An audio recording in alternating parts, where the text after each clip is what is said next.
Hello, hello. How is everybody? I hope you're doing well. We are moving into the week with some, I think, really nice, motivating and exciting and fiery energy. The nodes of the moon are shifting, I think maybe today, and they're going from what they've been in Virgo and Pisces to Leo and Aquarius. And I thought that the North Node was going to be in Leo and the South Node in Aquarius, but it might be reversed. I read something that had them written as reversed, and then I wondered if it was a typo. So I'm not sure which one's which, but they're shifting.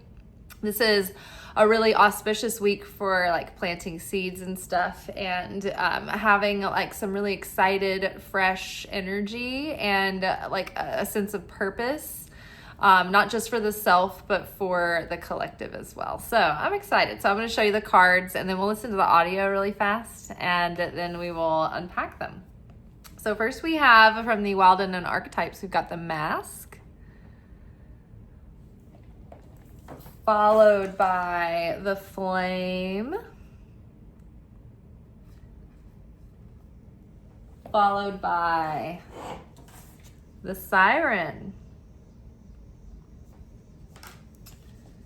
Underneath the Mask, we have Three of Wands. Underneath the Flame, we have the Feminine King of Swords.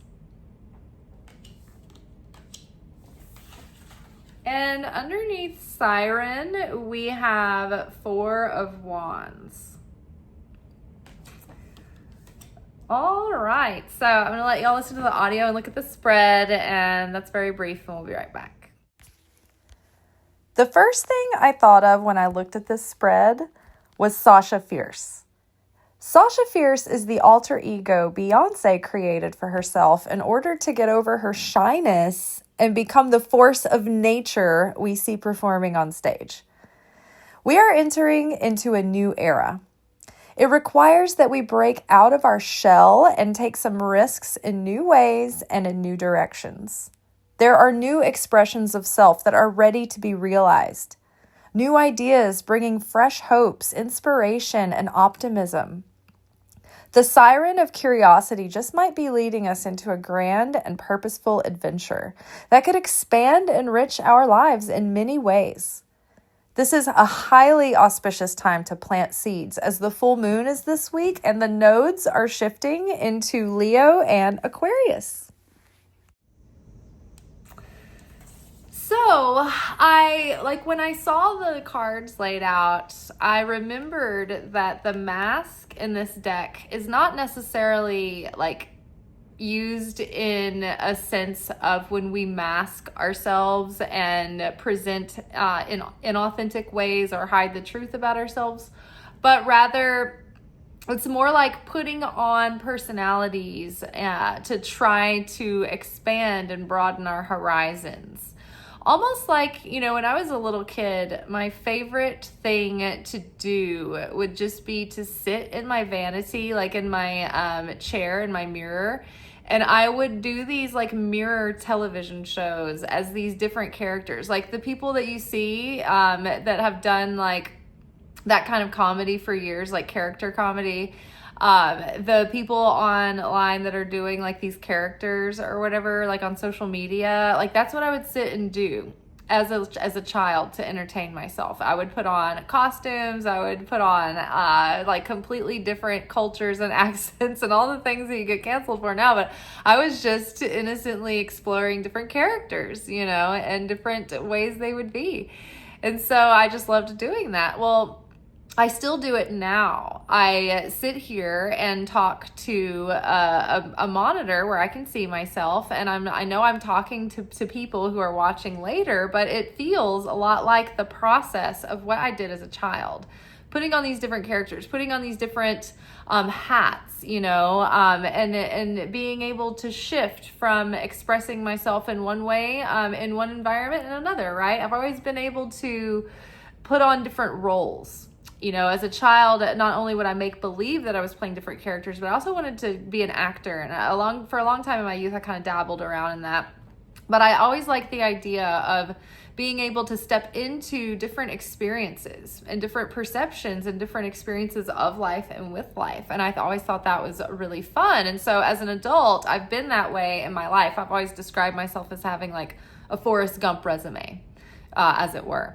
So I think that there's something really like a charming and fun invitation at the beginning of this week that can really expand and broaden our horizons and build on what we're doing, or take what we're doing to the next level by embracing a chance to put on another character or another aspect of ourselves that's kind of waiting to be, to join and participate, that maybe we haven't developed before.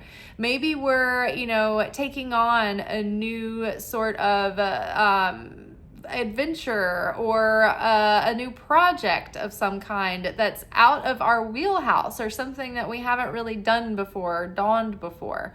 Maybe there's a new kind of level of personality or a level of independence or self-expression that's going to come through, that it's not really your usual MO, but it's something that's part of being reborn. We're discovering new parts of ourselves and we are reinventing, right? And that can broaden and expand our horizons. It's like Beyonce. I remember when she was kind of becoming like the icon that she is now, back in, when she left Destiny's Child and she was becoming Beyonce.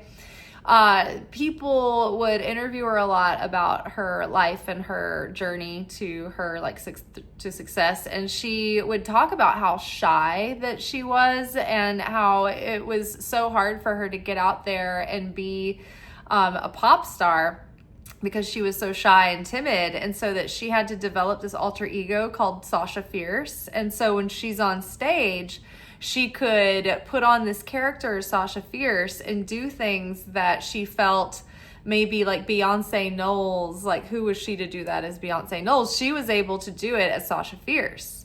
Same, right? I've, taking on sort of a new, opportunity or something that I'm, trying out. And I've never done, something in this realm exactly like this, or that. And I've done that a lot of times in my life. I've been willing to kind of, embrace the opportunity to see if I, get my feet wet in something and see if it works out, and then not feel like it's life or death. It's just like, okay, well, we'll try it out. We'll put on a character. We'll see how it goes. And if not, then, we'll explore another direction. But I think that, a willingness right now to branch out of maybe what we're normally used to or comfortable with, because there's an opportunity to do something unexpected and fresh and new. And maybe that's obvious already, and maybe it hasn't presented itself yet, but maybe just keep an open mind about new opportunities presenting and in your life, in different areas and different categories of your life, but that are inviting you into things that could really grow and expand you in ways you weren't expecting.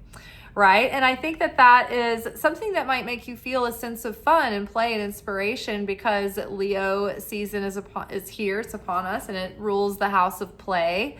But it also rules the house of feeling motivated to go for it. Aries is the cardinal fire sign. So that's the initial excitement and fiery idea and the birth of everything being fresh and honeymoon phase.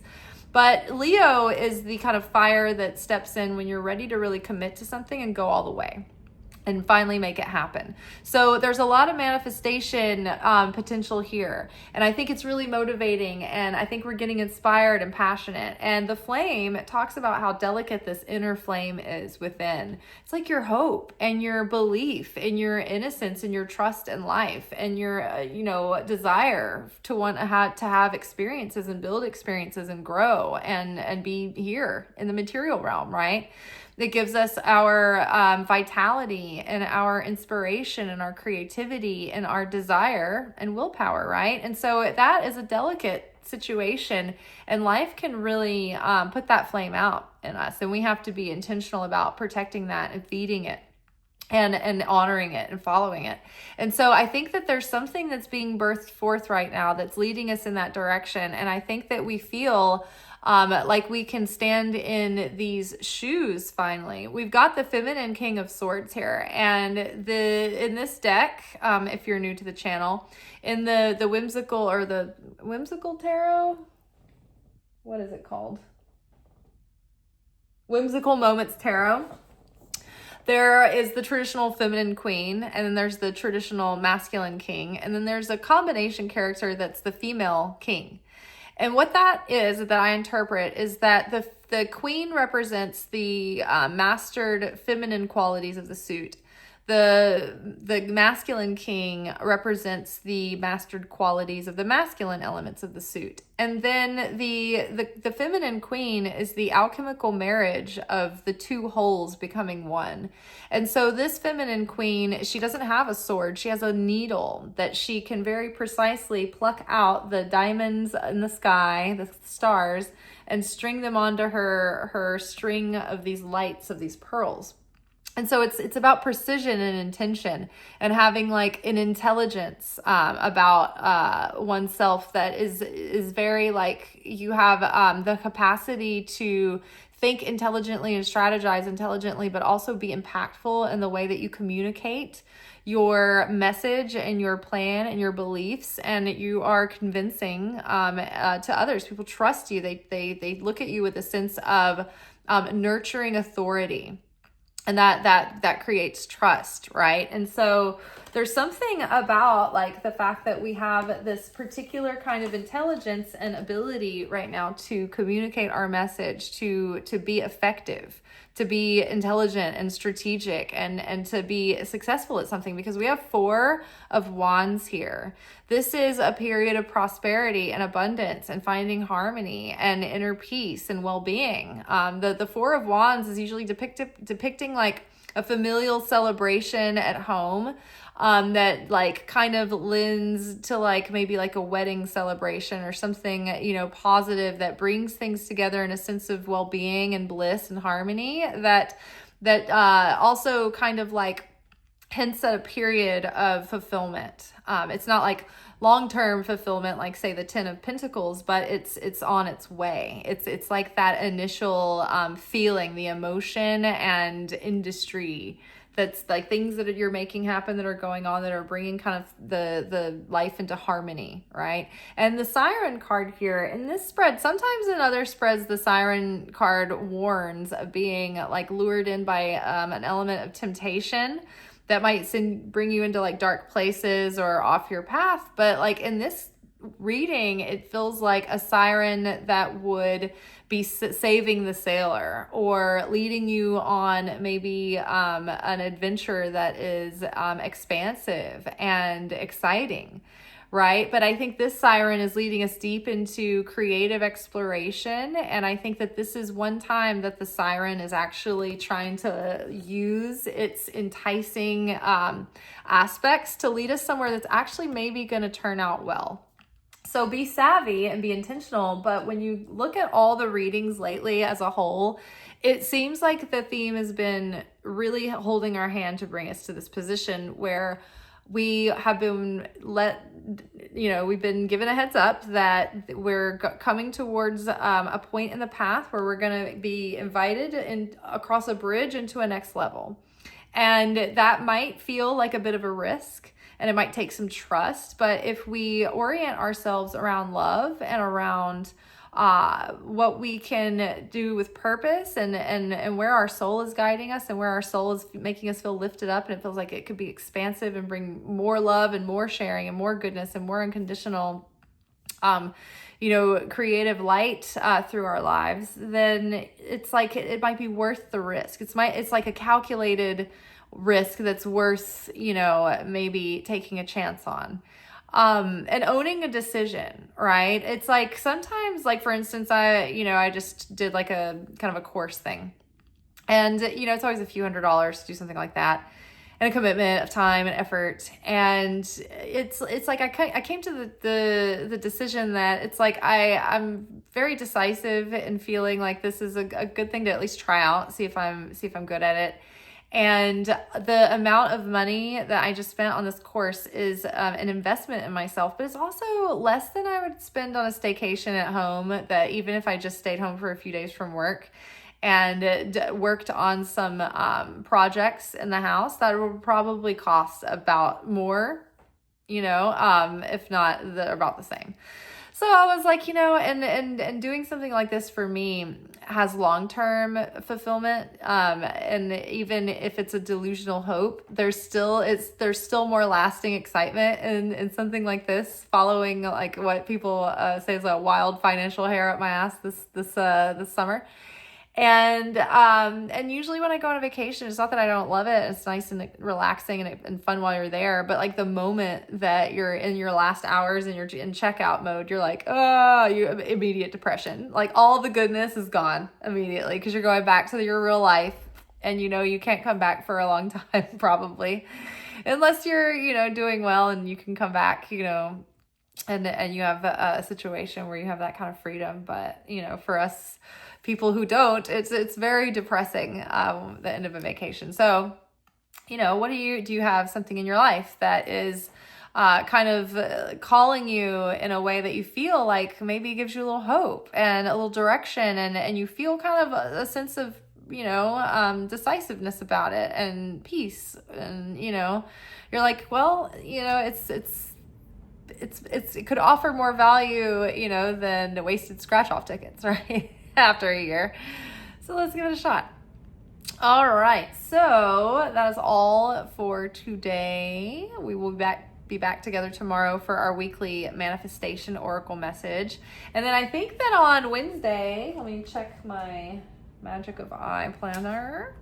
Yes, our full moon is in Aquarius on Wednesday, 7:36 a.m. Pacific time, so that would be 9:36 Central, 10:30 in the morning Eastern time. So yeah, so I guess we'll be doing that workshop maybe Tuesday instead of Wednesday, or instead of our manifestation message, because there is a manifestation message built into the full moon workshop and the new moon workshop. So I might replace tomorrow's reading with the full moon workshop. That's probably what we'll do. All right. Until then, y'all. Ciao.